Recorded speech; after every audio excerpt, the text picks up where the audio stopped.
And Hey, all right, we're live. Hey guys, this is Brendon Tatman with Daften Classic. I am joined by the Seward Speed Shop. Now, just a little background. A couple weeks ago, we all met at Ohana reunion in Medford, Oregon, and I was out with my camera. I'm filming the cars, and at the end of Saturday night, this orange bug comes across and stages his burnout, gets up to the line, the tree drops, and there is a clunk.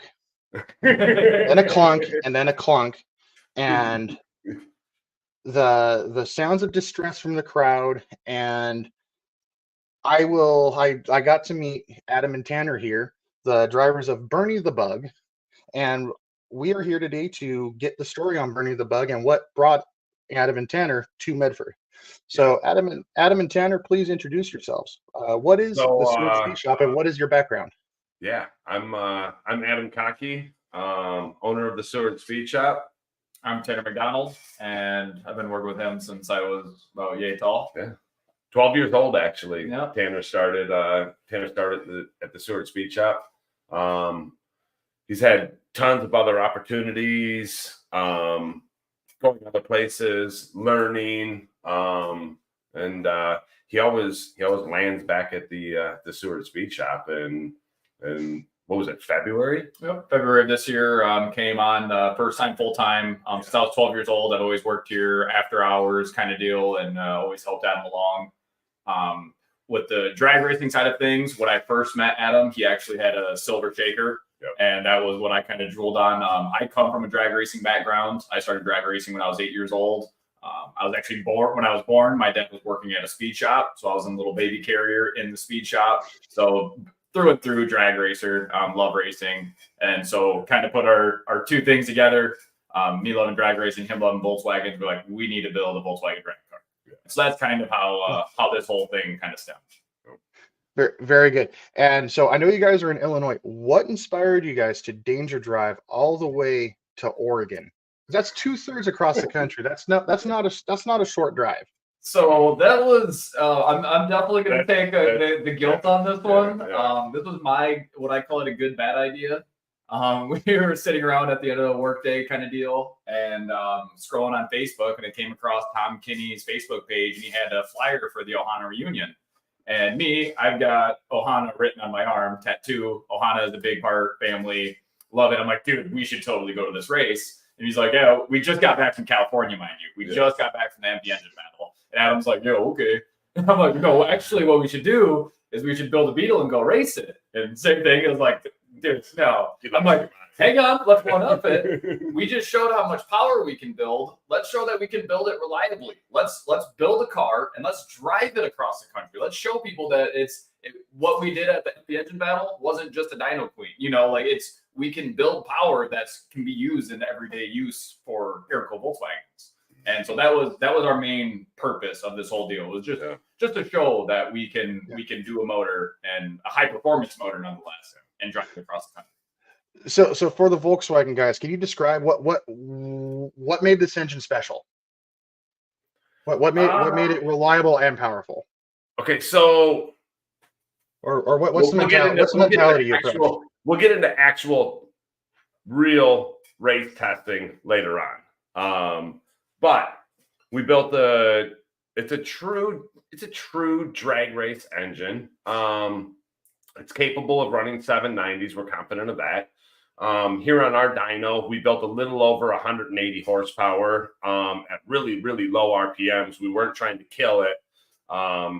That was like 2 days before we left, maybe 3 days before we left. We had it on the dyno, boom, slammed it in the car, and off we went. So, it's a true high horsepower car, our engine, and it's got flange crank, 48 IDAs, big valves, big cam. It's a true high performance engine, and for it to get on the open road and hammer down at 65, 70 miles per hour for 8-9 hours a day, which is exactly what we did. Yep. That was a huge feat in and of itself. You know, I mean, that's where we really thought we were gonna, you know, this is where we're really gonna test the parts, and this is where we're gonna really test the build itself is on the road, you know, and that ended up being easy. Well, that's I build my own engines. I'm at 55,000 miles on my 7076, but Nice. that's just a 7076. I mean, I'm stock valves, stock carburetor, stock exhaust. There's nothing special other than big bore in the cam. Yeah. But to build, I'm just shot in the dark. You're probably over 2 liters, I'm guessing. To build that horsepower reliably it absolutely is a feat. Yeah. So that the engine can evacuate the heat as fast as generating it, because you're generating a lot more heat than my 7076 is. That is impressive. And so we were very methodical when we built this. Obviously, we went with the 2074 cc engine because of the project. Like that was just more the symbolism in it. But there was a lot of drag and drive aspects that went into this. As far as on the way out there, we were running 1.1 ratio rockers. So we're not beating the valve springs up. We're not hurt. Okay. We're not having that much nose pressure on the cam. We were a little high in compression. That was one thing that we had to battle a little bit of on the way out, was just pulling timing. But with the timing being so low, that was where we got lucky, and it stayed super. We didn't get lucky. It was what we planned for. Yeah. We planned to pull all the timing out of it and run cooler, be able to put pump gas in it and not have any problems. Yeah. And so that was a big one. And then, but to be able to, once we got there, transition everything over and put the beans to it and split a transaxle in half or something. So I thought I was under the impression that Project 2074. I thought 2074 was like the mileage, like it is driving. That is okay. That was the crazy part. This all came. So Tanner had the terrible idea that night, and we actually got to the end of the night. On our like wrap up conversation that we usually have at the end of the night. And I said, like, is this real? Like, are we really like, is this a real thing? Like, I need to talk to the wife about, like, he's like, I really think we should like sleep on it and talk about it, you know? So I did. I went home and I pitched it to the wife, and she was so ecstatic about the idea. But she was on board. She was on board for it. And the next morning, we started talking. I think I called him before we even got to work, and I'm like, hey, like, I think this is real. Like, we need to be ready when we get to work in the morning. Like, plan A, where are we going? What are we doing? You know? And and so we checked the mileage, and the mileage literally from our shop door to the drag strip in Medford, Oregon, is 2,074.2 miles. And I'm like, dude, 78 by 92. Like, we've already got the engine figured out. If the mileage is 2074, the engine is 2074. There you go. Now we know what we're building. And then it went from there. And that was also kind of where we put ourselves kind of in a pickle, because we knew that we wanted to do the super index class, and we knew that the first entry, the slowest you can go to race the super index was 790. Yeah. And so before we had 2074 in there, we're gonna build something a little bit bigger that was gonna be easier to do that. Surely. Well, since we wanted the symbolism and everything else in this project, it forced us to be able to, or have to make a motor that made a little bit more power than your typical 2074. So I mean, we were in the 790 index. We were definitely going to be underdogs with that small CC. You know, I mean, the car's it's a street car with a roll cage with 2 seats. It's heavy, you know. So I mean, we had a lot against us, but yeah, we didn't get to prove it on the drag strip. But well, we will. Well, yeah, I say it's just a matter of not yet. So speaking of the car you put this engine in, Bernie looks like Bernie had an engine fire, and I'm guessing that's where the name Bernie came from. Tell me about minor. It was minor fire. It only melted the rear window off of it, so it couldn't have been that bad. Yeah, and that was a customer of ours came in needing a handful of parts. random parts for his build, and we were like tallying it all up. This was this was a long time ago. This is probably like 5-6 months ago.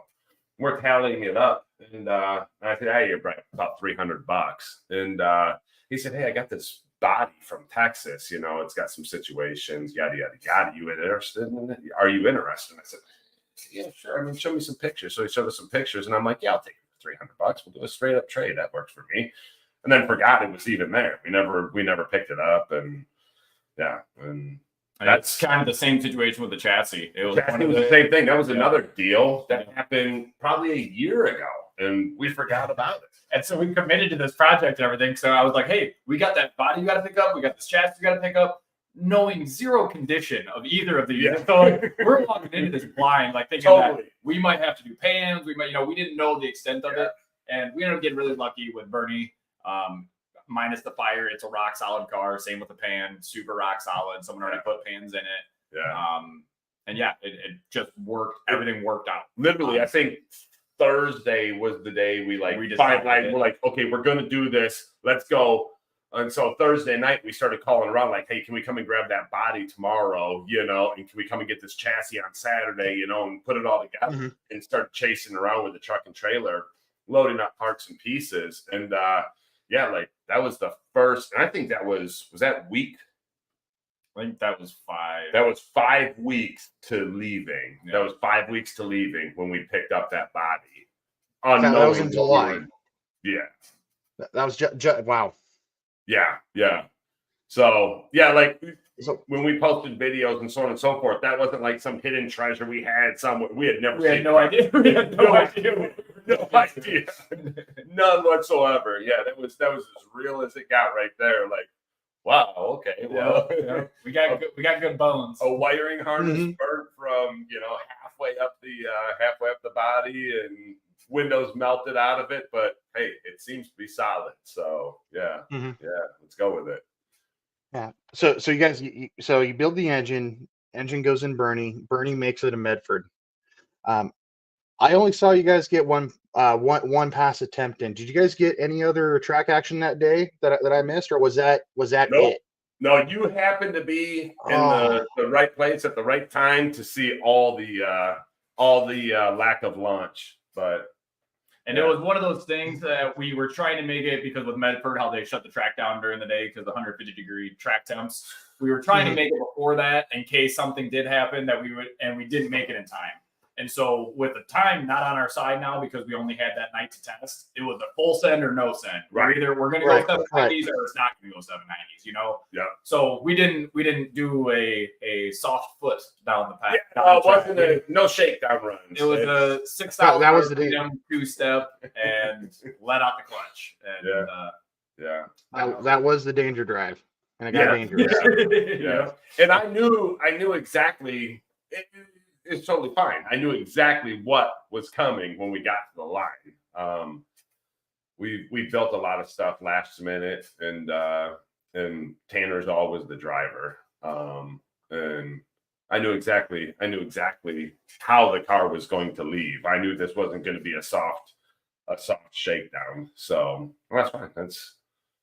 It's a race car. It was built for what it was going to do, and we're going to drive it like one. Yeah, exactly.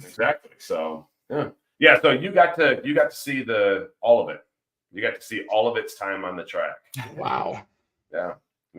We probably had more track time than anybody there, actually. I mean, because we broke, we oiled it down, we sat for about 10, 15 minutes. Then we pushed back and. So just to go back to that moment a little bit, Adam, I'm sorry, Tanner. What was that feeling when you were in the car and I'm presuming you dumped the clutch and it just didn't go? Slightly. So when it comes to driving, it's a second nature for me. I'm not gonna lie, that was gonna be my first time ever racing a stick shift car. I've made thousands of passes down the drag strip, and they've all been in automatics with trans brakes. I've been 7s in the quarter mile. Like I've raced a lot of stuff, but the fact of having to shift everything, a lot was on my mind. All I remember is it hit the two-step. It was outrageously obnoxious. Just I'm used to V8s, and so a 4-cylinder bouncing off the two-step like that, it was obnoxious. And I just remember the point of me letting up the because I didn't sidestep. I didn't just let the clutch go. I let my foot come up with the clutch, and as soon as I got an inch off of it, I could feel the pinion literally walk up the ring gear. I felt the first. You can hear, if you go back in slow mo the video, you can hear the first bog down, and then you can hear the pinion grab the ring gear and it split it in half. The car started to transition, and it was like, I'm like, yeah, and then I heard the bog, and I'm like, no. You know exactly what's happening, and pinions climbing the ring gear, and I was definitely ready for that 790 pass though. I was after the burnout. I'm like, yep, we're good. We're doing it. Staged it good, got it up on the two-step good, and then just that inch off the clutch, and I knew, here we go. That was loud inside the car too. It was. We got no interior, so it was a little bit tinny. Yeah. Pretty awesome. Yeah, absolutely. So from that point, how does the rest of the night go for you guys? Tell your side of the story of how the rest of the night went. So didn't really know. So as it was hopping out of the car, it was like, well, we're done. Like we gonna have to figure this out. Like we knew when we left that we could fix absolutely anything except the transmission. Yeah, we did not prepare to be able to, because it's a swing axle. So there's nothing that you can really do at the track without carrying a complete spare trans axle. Yeah. And so that's the first thing that went through my head is that we were done. Like that was it. This is the find a U-Haul. Yeah, exactly. We need to find a U-Haul trailer to drag this thing home because it's done. You know, I mean, you're not flat towing that. You're not doing anything with that. You know, it's done. So yep. And then shortly, so we're assessing the situation, trying to figure out how to get the car off the track. And then that was when I believe either you or Alejandro was like, "Hey, someone's got a transaxle." And as soon as I heard that, I'm like, because we heard the story about the guy torching a head. And I think it was a track owner welded it up, and then another guy went and machined it and everything like that. Yeah. And so I heard that, and I was like, and then once I heard someone had a transaxle, I'm like, are you serious? Like whole, like what? Yeah. Yeah. And then from there, it was, we knew we had a lot of work ahead. I think Alejandro said, hey, somebody in the live says, and it's Eric Bernal, he says, he's got a transaxle at his shop. And that's when you walked up to us and you're like, hey, like, I can run and grab this thing up in Grants Pass if if it all comes together, and we're like, who in the world is this guy? And who in the world is Eric Bernal? Like, we've seen interactions with these people, but I mean, we don't, to this day, I think we met Eric at the MP Engine Battle. I think we met him down south.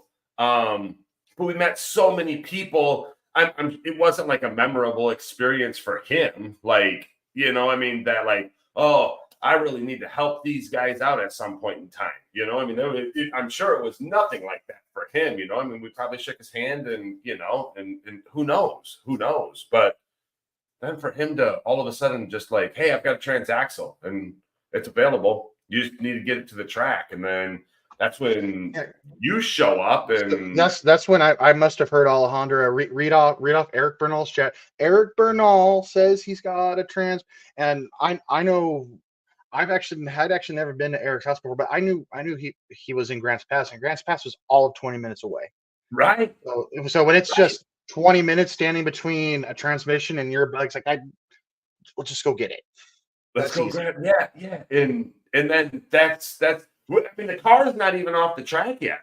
Like, we can hear this chatter. We're trying to get the car, get the oil contained and so on and so forth. And we're trying to get the car off of the track, and we're not even off the track yet. And this is already happening and coming together. I mean, like, we're like, holy cow! Like, how in the world does it? It was hard to wrap your head around it that within 15 minutes, we now have the car pushed off, an oil containment system under it. We've got the car pushed off, and we're not even back to the pit. And you're in your bus, and we see you taking off. Like, you're rolling out, and we're like, this is ridiculous. Like, I've never seen something like this in my entire life. Like, who cares what he shows up with? If it resembles a transaxle, I'm gonna be amazed, And and then we don't even have the engine. Maybe we have the engine out, but we had the engine out by the time he got back. Yeah. I remember the engine was off, but your transaxle was out because it was. I would say we might have been ready. I think we were waiting for you. We were actually out and ready to rock and roll. So basically, from the time we broke to an hour and 15 minutes, hour and a half later, there's a transaxle sitting at the track for us. Unreal, totally unbelievable. Yeah, it was really a cool experience. And I know you guys were up till at least I gave up at about 2 a.m. and you guys I don't think we're done yet. Yeah, it was about 3:30 before. 3:30 we hung it up. We were I brought, and I don't know why, I brought one axle boot. I just threw it in the parts stash. I'm like, well, just grab one axle boot. If we had two, we could have finished it that night, but we had one, and we didn't want to go beating on motorhome doors at 3:15, 3:30 in the morning. So we decided to sleep for a couple of hours, and I think it was 6:30. We were back at it, and we had an axle boot within probably 10 minutes. I think we had 2 or 3. Yeah, I think we had 3 axle boots at our pit by the time we were 15 minutes into working on the car that morning. I still wasn't even awake, and the people are handing me axle boots from all over the place. I'm like, good gosh. Yeah, just unreal, totally unreal. And I mean, we've been to a lot of drag races too, where there's a parts call out, and we've talked about this numerous times since we've got back. Like, you hear it, and that at least 80% of the people at the track are running the exact same. We need a Potter 1.5 roller rocker. And you hear him call out, and you're like, well, I know he's got him. I know he's got him. He's got him. He's got him. He's got it. There's got to be 20 people at the track that have Potter 1.5s and a boatload of extras in their toolbox. And this poor sap who just broke one doesn't have an extra. And everybody has one. And 15 minutes later, they're calling out again, like, hey, we're still looking for a Potter 1.5 rocker. And you're like, everybody at the track has one. And he's done. I mean, he's done. He's put it on the trailer and go home. You're not going to get anything from anybody. And I've seen it numerous times, and I mean, that's like Tanner said, the instant thought is we're done. We're done. That's cool. We came, we saw, we experienced, but we're done. I mean, we're going home on a U-Haul. Eric says he had boots in his garage, just had to look to the left. Appreciate it, buddy. It was dark in his garage. Right. At night. Yeah. So totally unbelievable. And I know all the people that are going to see this in like who are watching currently, they've been at the track their whole entire life, or they're into drag racing. They understand, they've heard this, they've been a part of this before, and they know what we're talking about. Like, and that's kind of like what we were expecting going into this event. Like, I mean, it's like we're competing, and everybody's competing, and man, it's just not big old family reunion. It is. It was a family reunion. Yeah. I mean, not being a drag racer, that was my first event with the Volks group was in May, and I was expecting the same thing. I was expecting some like stiff competition. I was expecting some people to be butting heads, and for it to be a much more serious competition than the event actually feels like. Surely. Yeah, there's trash talking before an event, and then everybody's got their crew. You got your crew, you got your clique, and you got to hang tight to that crew and clique. And you can't divert from that. Otherwise, you might be out of that crew. If you're going to go and talk to those guys, you're not coming back to your crew. It's just so cliquey and so weird. And that's kind of, that's what we were expecting going into it. We've been around it our whole entire life as far as drag racing, and I don't want to throw Southern California under the bus, but that's kind of what we're talking about here. Like, I mean, you go drag racing in Southern California, and it's like, this crew sits here and this one's over here, and like you don't look at each other, you don't talk to each other, you don't even make eye contact, and it's really bizarre. And then we go up there and like, hey, everybody's friends and everybody's helping everybody out, and this guy breaks something, and now there's like 10 guys over at his pit thrashing on his car. Well, their car still needs to be prepped for the next round. I'm like, what in the world is going on? It's just so crazy, like something you've never seen. Yeah, unreal, totally unreal. And 97 cars. It's been a long time since I've been to an air-cooled VW drag race and seen 97 cars. I mean, yeah, we're getting close to the like early mid 90s, early 2000s era of drag racing. Like it's headed in that direction, and I mean, it's going to happen. There's no question about it. Up there in Oregon, there's no question it's going to happen. So, yeah, very cool. Totally unreal. So you guys got the transmission in, and did you guys get to make another pass, or did you do your test drive and called it? Yeah.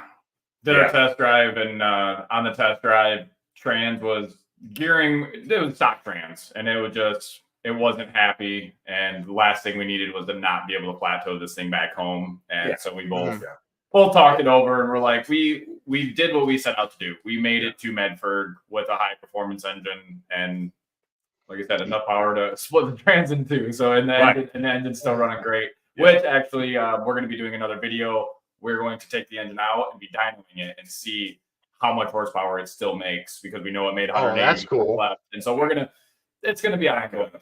Yeah.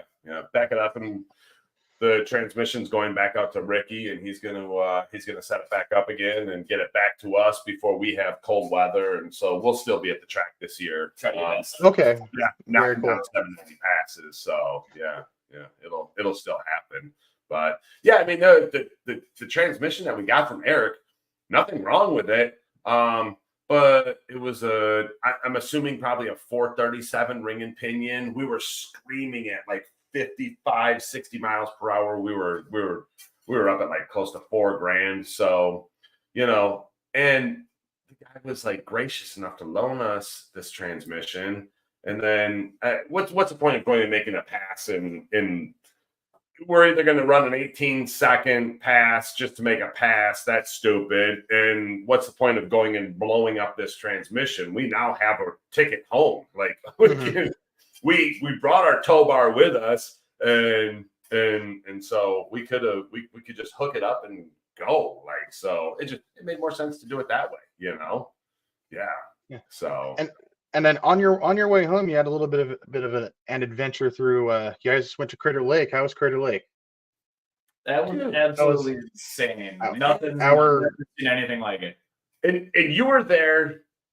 You actually. I was there 24 hours before you guys. I was okay. I got out of Medford when the races ended. I had to be back home and at work Monday morning. So I went up to Critter Lake that afternoon. And it was right about 24 hours before I saw you guys were sitting in the same spot up at the ridge, on the crater. Yeah, dude, it's just not crazy. It's wonderful driving a bus. A lot of first gear, second gear doing that climb. Right. Oh, yeah, no question. But yeah, Critter Lake, beautiful. Some of the bluest water I've ever seen. Yeah. And they actually had just a couple days after we were there, I don't know how long it's been, but it's been a long time. Someone actually saw a bear. A bear swam out to the island. No kidding. And was crawling around the island. That's that week we were all there. Oh, that would have been so cool. That's crazy. Totally crazy. But I also know you guys had to stop in Wyoming. Tanner, why don't you tell me about that? So just as this whole plan was kind of coming to fruition, Wyotech reached out, and they basically just sent out a mass email to all their graduates and wanting to know where you're at now. Have you used your education? Half the kids that I went to Wyotech with aren't even in the industry anymore. And so reached back out to them. And I'm like, actually, we are going to be passing right by not too long with our next crazy project. Love to be able to stop by and kind of check out the campus, see if things have changed, and always wanted to be able to motivate kids. Our industry is hurting as far as the high performance industry, as far as the next generation coming up. And so if there's anything I could do to speak to these kids to stick with what you're doing here, what you're doing is good. You're getting the roots to be able to do something extraordinary with something in the motorsports industry. And so that was my goal with it, was to be able to just talk to some of the kids. It was definitely a step out of my comfort zone. I am not a public speaker. I can talk one-on-one to just about anybody, but when I got like 200 eyeballs looking at me, my palms were a little sweaty, and it wasn't until we started talking about the competition engine that we spun it to 10 grand. And all the kids were like, "What? You spun a Volkswagen to 10,000?" And then that was when I was like, "Okay," I broke the ice, and then I just had fun talking cars with a bunch of kids. I shouldn't even call them kids, but and being a really great experience. I'm glad we did it. Got to bring them out and then they all show came them the out, car, start the car, and they wanted us to do a burnout, but maybe next time. Exactly. Yeah. So that's my next question. I know the whole West Coast. I know the whole Ohana is hoping you guys come back out. At this point, what are the chances that you guys are going to come back to the West Coast next year? 100%. So we are definitely. That's what I want to hear. We are definitely coming again question. next year. No question. Like we've said multiple times now, it's an event that if people only get out once or twice a year. Medford, the Ohana race, just because we've experienced it, I know that the other race sounds awesome too. We're talking about maybe getting that one into the Memorial Day race. That but one Ohana for sure.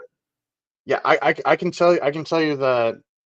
So I was born in the town that the Samoa event is held in, so it's a little special to me too. But the weather is nicer in Samoa than it is in Medford. It's not 100%. No, I think this year was like highs of 80, with Wow. the lows of 70. Wow. The Samoa's right; it's right on the beach. It's at sea level. Yeah. I mean, we're out on the dunes. Yeah. I would definitely love to be there for that one. It'd be huge. Only thing is now what we set out to do this time is not what we're going to be setting out to do for this next one. We are all about one-upping ourselves, one-upping what we can do, what we can make of things. This car will go to the track. It'll run 790s. Yeah, if it doesn't, we'll tweak it. We'll tune it. It will go 790s without any major changes. I mean, maybe chassis tuning, whatever it takes to go 790s. And we're done. We're good. It did what we been there, done. So need something else. Bernie will be coming back, but it's still kind of in talks as far as what we're going to do. But it's going to be another awesome saga to the story that happened. It's going to be the 2.0 for sure, and there'll be a reason it's a 2.0. Excellent. So, one last sort of generic question. What's your feet? What you said, Tanner? You have Ohana tattooed on your arm. What does Ohana mean to you guys now after experiencing that reunion? You go first. Yeah, absolutely. Kind of what I set it out to be. So when Ohana became a big part of my life, when I had family that's always been here in town, moved far away. And so it was always Shaka to Ohana was one of our things that we communicated with back and forth. Just because you're so far away, we're still family. And so that's something that I was like, if it's anything along the lines of how I look at Ohana, and it was like to a T, is what you would, like I said, a family reunion. Like it's exactly what it is. And it matches right up, except it's your racing family. My favorite kind of family. The racing family. Yeah, exactly. Doesn't get any better. Yeah. And I would say, Tanner we've touched on this like so many times since we got here. Some of us are fortunate and we get to go to, 5, 6, 7, 10 events in a year, and we get to travel around and go to these events. There's a lot of people that have to like pick and choose. Like they get one local and then one that they get to travel to. There's no question. Like there is no question whatsoever. You have got to be at this event. You have to be there. You have to experience it because Jeff and Tom just kept telling us, like, we just can't wait for you guys to experience the Volks group. Yeah, they just kept saying this experience, the experience. Like, not the race, just the experience. Wait till you guys just experience it, And I don't know what that really means. You know, I mean, like I've experienced a lot of Volkswagen shows and drag races, you know. So I mean, I don't know what the experience is, you know, and yeah, and we show up and they're feeding us at 10 o'clock at night. And Kids then are doing tie-dye Yeah, and no, ice cream, and it's the whole family. It's not just the racers; it's the entire family as a whole. right. This one of the I don't know what it's like on the East Coast. I don't know what it's like in the Midwest, but one of the things that makes one of the things I notice about the Volks group in particular, the husbands are all drag racing, but their wives are also drag racing. Yeah. In Powder Puff. And then Yeah. the kids are also sometimes drag racing. At the Samoa event, they had these little Junior these, dragsters. yeah, the junior dragsters, these are like the whole fit, the father, the mother, and the kids are all racing their own cars in different classes on the same track this whole weekend. Yeah. I don't know if that's normal or not, but that stood out to me as this is a genuinely family event. Yeah. Yeah. Yeah. And I mean, at no point in time did it ever feel like it wasn't family oriented. You know what I mean? It was just, yeah, and everybody was decent. Every single person was decent. There's not one conflict, there's not one issue. It was crazy. It was crazy to see, to be there for 3 days, and every day was just it seemed like it was just better than the last. It's pretty crazy, man. Totally unbelievable. Yeah, I agree. So, Adam and Tanner, thank you for taking the time to tell me about your adventure, this Project 2074. Yeah. I can't wait to share it with my audience. Do you have any final thoughts? Any wrap it up thoughts? Just basically stay tuned. We like I said, this what we set out to do is not over yet. We are definitely going to we're going to be back, and we're going to be back with a vengeance. So in the most fun possible. Yep. Excellent. Yeah, Can't wait to see it, guys. Yeah. Can't wait to see it. So thanks again for your time, guys. And this has been Seward Speed Shop and Daften Classic. We'll see you guys here with a new video later.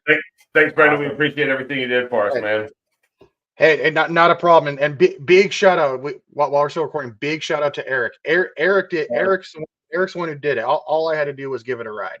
Both of you guys, yeah, you guys are both champions. There's no question about it, man. We're in debt to both of you. Someday it'll come back around. I guarantee it. I think maybe at the Ohana reunion next year. Yeah. Sounds like a plan. Stay tuned. Sounds like a plan to me. All right, guys. Thanks, Brendon. Guys. Have a good one. Hey, you too. Thank you, guys. All right. Bye.